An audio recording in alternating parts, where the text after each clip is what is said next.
para algunos hay milagros inmediatos y para otros no. ¿Cómo podemos explicar todo eso?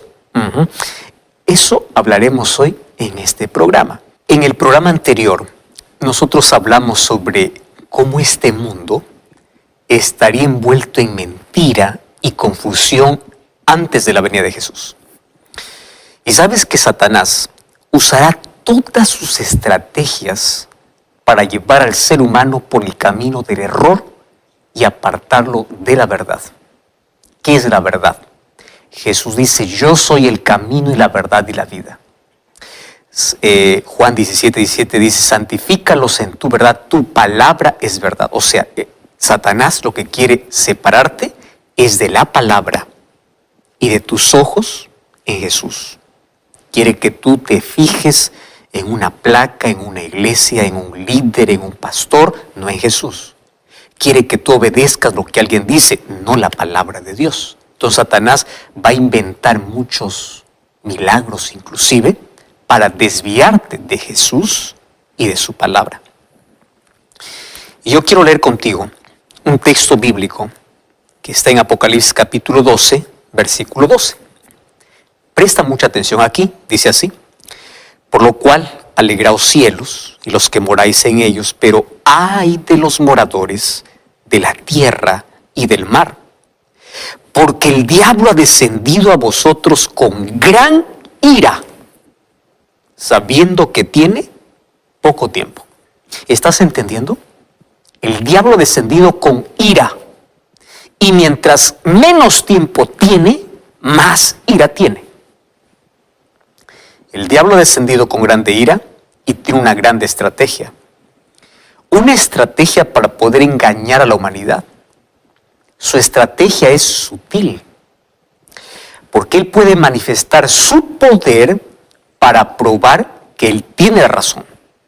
Hoy usa obviamente muchos medios, usa la diversión, usa el entretenimiento para poder distraer a las personas de aquello que es realmente importante. Y es probable que tú estés distraído y estés tan entretenido que el tiempo pasa y las oportunidades de salvación cada día son desperdiciadas. Pero vamos al punto de hoy. ¿Sabes que el apóstol Pablo, en 2 de Corintios 14:11, dice, no os sorprendáis, porque el enemigo puede disfrazarse como ángel de luz? Wow. Y hoy quiero decirte un asunto interesante. Desde el jardín del Edén, cuando él se disfrazó para engañar a Eva, él sabe que es el mejor método para poder cautivar la atención del ser humano. El diablo es un cobarde, él no da la cara, porque si él diese la cara, pues nadie le daría importancia. Entonces lo que hace es esconderse detrás de lo más bonito que existe, para poder arruinar la vida. Recuerda que en el Edén no solamente se disfrazó, sino que también hizo un falso milagro. ¿Cómo que hizo un falso milagro? ¿Tú recuerdas que él engañó a Eva haciéndole creer que puede entablar una conversación con una serpiente? Pregunto, ¿las serpientes hablan? Pues no hablan. Pero Satanás llamó la atención de Eva haciendo un aparente milagro, haciendo que una serpiente pueda hablar. Entonces el diablo sabe que esa estrategia le funciona. Se disfraza y luego puede hacer hasta un milagro. Por eso es que hoy queremos hablar sobre esa estrategia diabólica, donde hay manifestaciones de poder para realizar milagros, milagros de curación o milagros de exorción. Y las personas podrían decir que son manifestaciones del poder de Dios, mas aquí va el primer concepto. No todo milagro viene de Dios. Voy a repetir una vez más. No todo milagro viene de Dios. Cuando nosotros vamos a Mateo capítulo 7, versículo 21 al versículo 23, Jesús ya nos dice, muchos me dirán en aquel día, en tu nombre hicimos milagros. Y fíjate lo segundo que Jesús dice, En tu nombre echamos fuera demonios. O sea, dos cosas que van juntas. En tu nombre hicimos milagros, en tu nombre expulsamos demonios, y yo les diré, dice Jesús, no os conozco. Es decir, usaron el nombre de Dios para realizar milagros, para expulsar demonios, pero esos milagros no venían de parte de Dios. Y para que este asunto quede bien claro, yo quiero leerte lo que dice el libro de Éxodo capítulo 7. Éxodo capítulo 7, versículo 9 hasta el versículo 12. Presta atención, ¿estás buscando en tu Biblia? ¿Estás anotando este texto para que luego verifiques? Presta atención allí. Éxodo 7, 9 al 12. Habló Jehová a Moisés y a Aarón diciendo, ¿qué cosa les dice? Si Faraón os respondiere así, mostradme un milagro. ¿Qué cosa está diciendo Dios? Si Faraón les dice, muéstreme un milagro, dirás a Aarón, toma tu vara, échala delante de Faraón para que se haga culebra. Muy bien. Vinieron pues Moisés y Aarón a Faraón, hicieron como Jehová les había mandado, y echó Aarón su vara delante de Faraón y de sus siervos y se hizo culebra. Entonces llamó también Faraón a sus sabios y hechiceros e hicieron lo mismo los hechiceros con sus encantamientos. Ahora, ¿no te parece eso extraño? No todo milagro viene del cielo. El milagro que estaba haciendo Aarón era un milagro de Dios. El milagro que estaban haciendo los hechiceros de Faraón venía de Dios. Claro que no. ¿Pero ya te diste cuenta que Satanás hace milagros para confundir? Entonces, aquí encontramos un milagro de Dios y un milagro diabólico. Muchos inclusive hoy piensan que una iglesia que realiza milagros está respaldada por Dios. Ahí está Dios. Porque ellos prefieren ver en lugar de creer en la palabra de Dios. Entonces, quien quiere ver para creer, pues va a ser seducido fácilmente para que pueda ver milagros, aun cuando en ese lugar se enseñe de manera contraria a la palabra de Dios. Entonces, la evidencia donde la presencia de Dios está, no es que suceden ese tipo de milagros. La evidencia donde Dios está es que se abre la palabra de Dios para estudiarla. Porque antes de estudiarla se pide su presencia, y su presencia da paz, da tranquilidad. Su presencia no es un descontrol de emociones. No, es un lugar tranquilo, racional, para estudiar, para escuchar la voz de Dios. Fíjate, hoy Satanás aprovecha la necesidad de las personas para poder confundirlos. Y no te sorprenda que hasta puede disfrazarse de religiosidad, ofreciendo soluciones inmediatas para solucionar los problemas humanos en nombre de la Biblia. Pero esos milagros no vienen de Dios. Hoy vamos a ver dos cosas interesantes. La primera, veamos en primer lugar los milagros de exorción, y luego o expulsión de demonios, y luego vamos a ver los milagros de curación.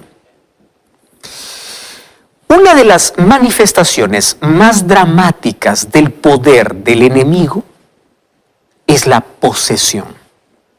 Y préstame atención a lo que te voy a decir. Eso sucede cuando un espíritu maligno toma el control de la persona completamente hasta que pueda ser liberada por Dios. Ahora, esto es un asunto real. ¿Comprendes? Esto no es fantasía. Una persona puede ser controlada por espíritus malignos. Claro que puede. Ahora, muchas veces la posesión demoníaca puede ser hoy confundida con una enfermedad mental. Por ejemplo, muchos confunden una posesión demoníaca con esquizofrenia, con psicosis, con epilepsia, con trastorno de identidad, que obviamente tiene que ser diagnosticado y tratado por un psiquiatra. Sin embargo, no siempre es una posesión diabólica, pero hay algunos que confunden eso. Mas cuando se trata de una posesión diabólica, aquí hay algunas características importantes. Número 1, existe una fuerza sobrenatural O sea, la persona que está poseída tiene una fuerza sobrenatural. No es su fuerza. Y además tiene una voz que no es la voz de la persona. Entonces, esa persona entra en un estado de furia y de odio violento, especialmente cuando se menciona el nombre de Jesús. En cambio, cuando una persona que tiene una enfermedad mental no se perturba cuando se exalta a Cristo, es porque no está poseída.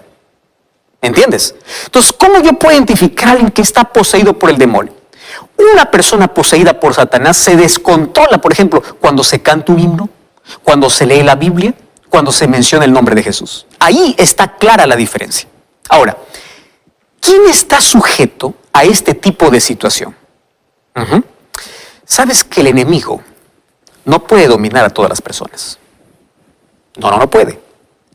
Porque para dominar a las personas necesita el consentimiento de cada una de esas personas para hacerlo. Ahora, eso generalmente ocurre de manera gradual, en la medida que tú le permites a Satanás tener el control de tu vida. El libro Deseo de todas las gentes, página 100 y página 101, es un texto brillante que dice así. Dice, el tentador nunca puede obligarnos a hacer lo malo. Es interesante, ¿eh? Él no puede dominar nuestra mente a menos que nosotros lo entreguemos. Porque la voluntad debe consentir, la fe. Si tiene fe en Cristo, nunca va a permitir que Satanás tenga el control de todo. Antes que Satanás pueda ejercer su poder en la vida, tú tienes que abandonar a Cristo. Ahora, aquí viene el otro asunto.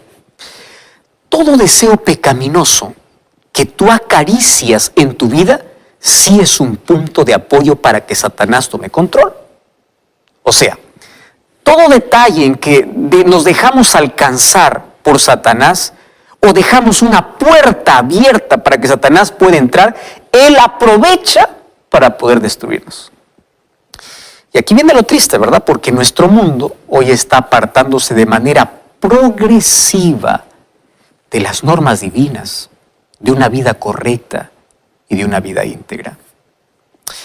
¿Sabes que la realidad actual es que el cuerpo de miles de personas hoy está afectado por malos hábitos y por enfermedades?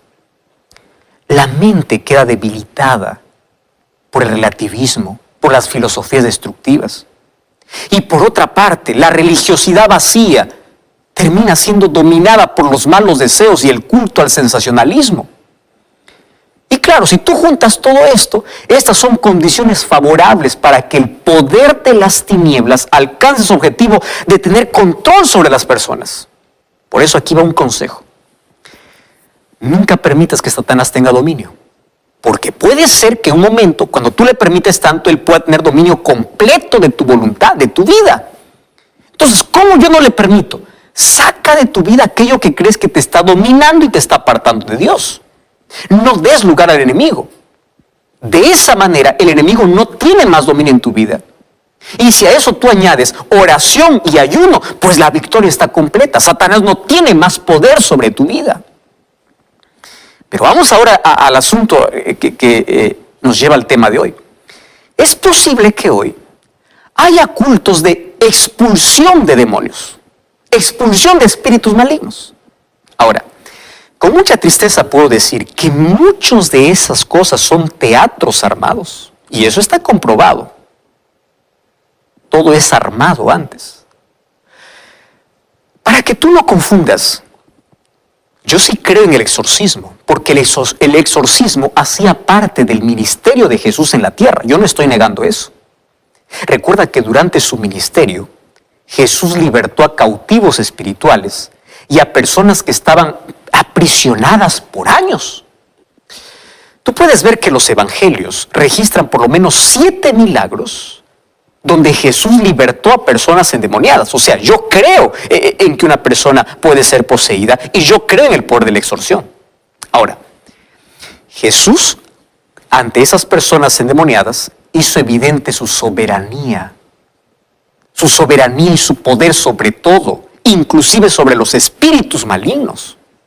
Porque no existe un poder mayor en el universo que sea capaz de resistir a la acción directa de Jesús. Y en esto reside nuestra certeza, nuestra victoria sobre el pecado y sobre el mal, porque nadie puede resistir la presencia de Cristo. Pero ¿cuál es el problema de hoy? El problema de hoy sobre la expulsión de demonios o la expulsión de espíritus inmundos en muchas reuniones religiosas es, mira, esto es lo curioso, es que sorprende que el espíritu malo está presente siempre en la reunión. ¿Cómo es eso? Toda reunión hay expulsión de demonios, o sea, todas las veces el demonio va ahí. Curioso, ¿verdad? Noche de culto, noche de expulsión. Otra noche de culto, noche de expulsión, o sea, el demonio vive ahí. ¿Por qué razón? Es increíble que inclusive yo ya vi esos programas donde le dan el micrófono al endemoniado para que hable. O sea, muchos que van allí a ver un culto, a adorar a Dios, terminan escuchando lo que el diablo dice. Es increíble. Y se observa que los espíritus incluso allí guardan fila en su turno, allí para aproximarse al micrófono. ¿Te das cuenta que esto ya no es algo bueno? Y este tipo de situación pues nos hace dudar de la veracidad de aquellos cultos donde hay expulsión de demonios. Yo te quiero decir un asunto interesante aquí. Ningún cristiano debería tener placer ni curiosidad de escuchar las mentiras del diablo. Recuerda que el diablo es el padre de la mentira, por lo tanto, nosotros no tenemos nada que ver con él. Y solo mediante una vida consagrada a Jesús y por el poder divino podemos enfrentar este fenómeno. Y Jesús lo afirmó cuando él orientó incluso a sus discípulos y les dice, esta clase de demonios solo puede ser expulsada con oración y ayuno. Así dice Jesús en Marcos capítulo 9, versículo 29. O sea, expulsar demonios, no creas que es un asunto simple. Es uno de los momentos más tensos de todo ministro. No es un show. Es exactamente en esa hora cuando Dios realiza el milagro. ¿Estás entendiendo? O sea, es exactamente en esa hora cuando Dios realiza el milagro y muestra su poder y su soberanía, donde nada puede resistir al poder de Cristo. Entonces, ¿cualquier persona afligida por el mal puede ser liberada? Claro. Basta desearlo de todo corazón y buscar el auxilio en Cristo. En ese caso, pues tú debes buscar una iglesia, un pastor, pero que tema a Dios, que predique sobre la palabra de Dios, que guarde los mandamientos de Dios, que están aquí como la Biblia enseña, incluyendo el cuarto mandamiento que ordena santificar el séptimo día. Entonces, en ese lugar, el enemigo de Dios tendrá miedo de entrar. Ahora, recuerda que una persona que es poseída incluso tiene momentos de lucidez. Entonces la persona afligida por el mal, en ese momento de lucidez, puede tomar una decisión por sí misma. Y es esencial que esto pueda suceder y allí puedas pedir ayuda a Dios. Porque las personas que quieren, que van a ser libertadas, tienen que querer. La persona necesita querer ser liberada. Entonces allí Dios oye tu clamor y la liberación acontece. Porque la promesa es que Él mandará a sus ángeles para poder socorrer a esas personas sinceras. Ahora, aunque la posesión sea un fenómeno real, recuerda que Dios está dispuesto y tiene poder para libertar a la persona que realmente quiere ser libre. Tú puedes preguntar, ¿cómo yo puedo enfrentar una situación como esta? ¿De qué manera yo puedo evitar que Satanás en algún momento tome posesión de mi vida? En primer lugar, mira, tú tienes que saber que la victoria ya fue conquistada por Jesús. Y de esa manera es imposible que algún espíritu te domine a menos que tú lo permitas. Si tú eliges a Cristo en tu vida, si Él es lo primero, lo último y lo mejor, Satanás no tiene lugar en tu vida. Número 2, tira a la basura o saca de tu vida las cosas que te llevan al mal. ¿Qué cosa te está llevando al mal? ¿Qué música estás escuchando? Desecha bebidas alcohólicas, pornografía, rock, cigarrillos, drogas, toda forma de espiritismo. Recuerda, el espiritismo en cualquiera de sus formas, libros, películas de ocultismo o hechicería, o entrar en aquellos juegos de ocultismo, eso te puede llevar para que tú te entregues literalmente a Satanás. Es decir, cualquier cosa que pertenece al poder de las tinieblas y no al poder de Dios, deben salir de tu vida, deben salir de tu casa. Muchas personas son libradas del poder del mal solamente al destruir todo aquello que los aparta de Dios. Número 3, pues adopta una alimentación saludable, ya que la mente y el cuerpo están en sintonía y la posesión obviamente pasa por el dominio de la mente. Por eso es importante tener una buena salud. Número 4, ten el hábito de leer la Biblia todos los días. Esto es fundamental. La palabra del Señor tiene poder para protegernos y para guardarnos. Otra cosa, nunca te acuestes a dormir sin antes orar a Dios, y ora de manera específica. Pídele que te liberte de todo lo malo. Clama para que los ángeles de Dios vengan y estén contigo. Número 6, no tengas miedo. ¿Sabes? Si tú estás con Cristo, no debes tener miedo. El enemigo de Dios tiembla a Cristo, porque Él fue vencido en la cruz del Calvario y fue vencido para siempre. Pero si las películas del terror pueden llevarte al terreno del enemigo y tú lo estás acariciando en tu hogar, es tu deber familiar mostrar a ese intruso una salida, que salga de la casa. Es hora de posicionarse del lado de Dios. De esa manera se expulsa el demonio, sacando aquello que nos separa de Dios, no haciendo un show. Es apartando las cosas que te alejan de Dios de tu vida. Y recuerda que la promesa de Dios es segura. No luchamos solos, no tenemos nada que temer porque estamos bajo el escudo del Altísimo que todo lo puede. Tú eres hijo de luz, anda siempre en la luz y serás libre. Que el enemigo de Dios no tenga nada en ti, que tu corazón pertenezca únicamente a Jesús.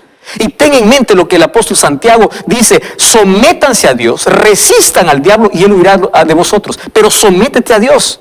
Y cuando Cristo te liberta, lo hace para siempre. De esa manera una persona es libertada. Muy bien.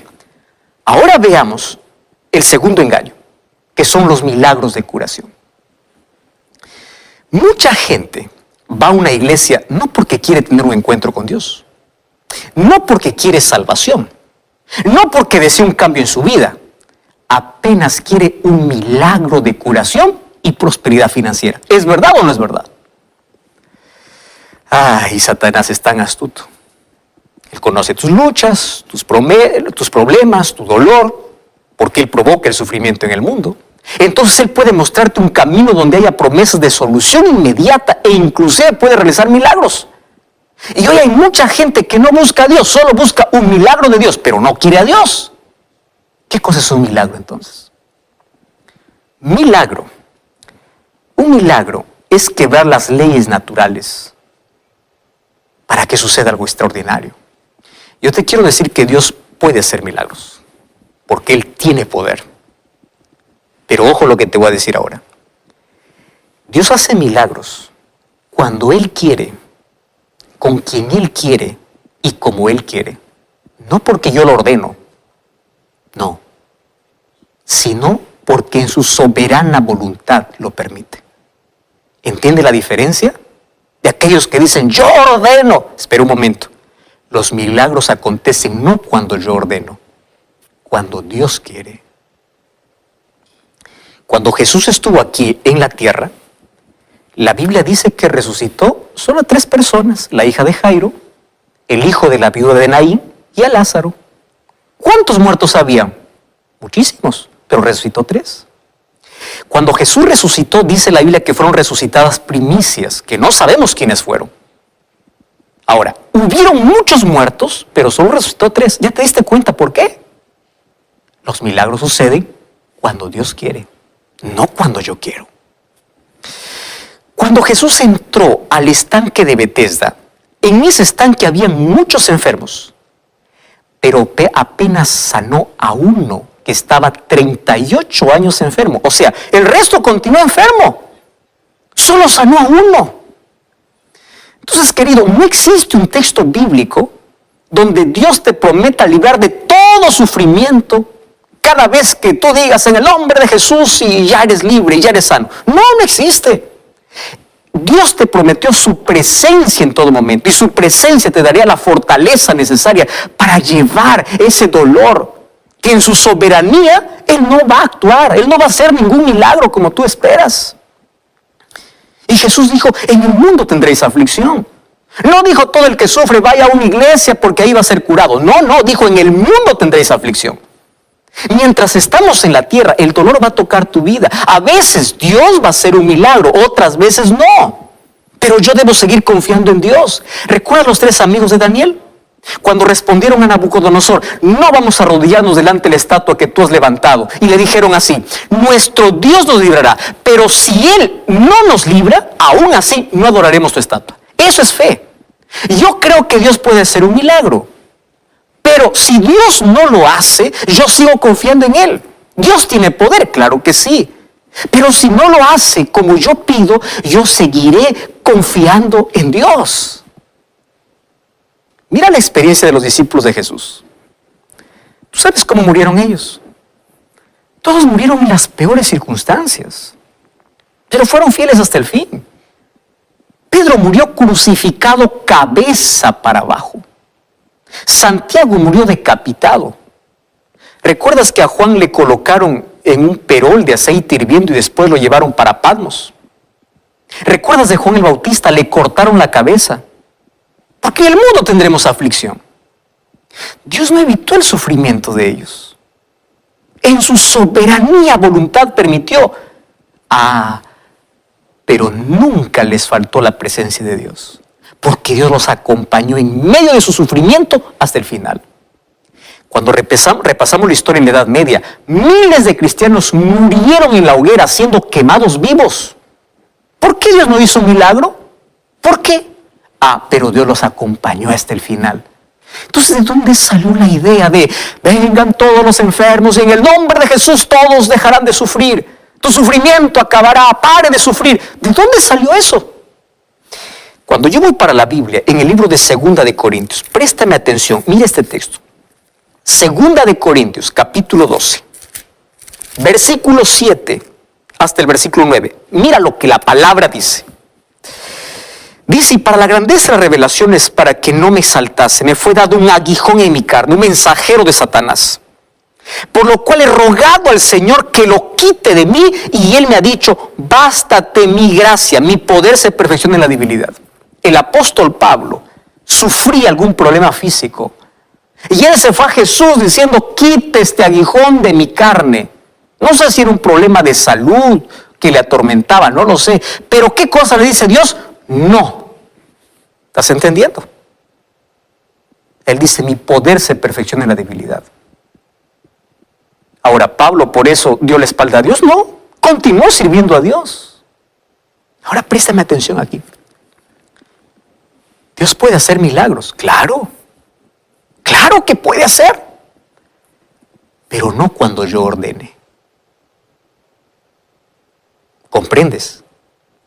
No es cuando yo quiero, es cuando Él quiere. No es como yo quiero, es como Él quiere. Por eso cada vez que oramos por un milagro, pedimos que se haga la voluntad de Dios. No decimos, bueno, ahora yo tengo poder para sacar o para curarte. No, porque el poder viene de Dios. No es como quieres, como Él quiere. A veces, Dios no va a hacer el milagro como quiere. A veces Dios no va a quitar la montaña de problemas, pero el milagro que va a hacer en tu vida es darte fuerzas para subir esa montaña. A veces Dios va a abrir el mar, otras veces Él te va a enseñar a caminar por encima de las aguas, porque los milagros no es como yo quiero. Entonces, la idea de que en el nombre de Jesús hoy serás curado no es bíblica.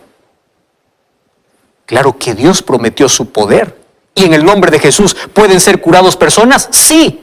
Pero no como yo quiero, como Él quiere. Te voy a decir cómo funciona este asunto. Mírame, si hoy hay tantos que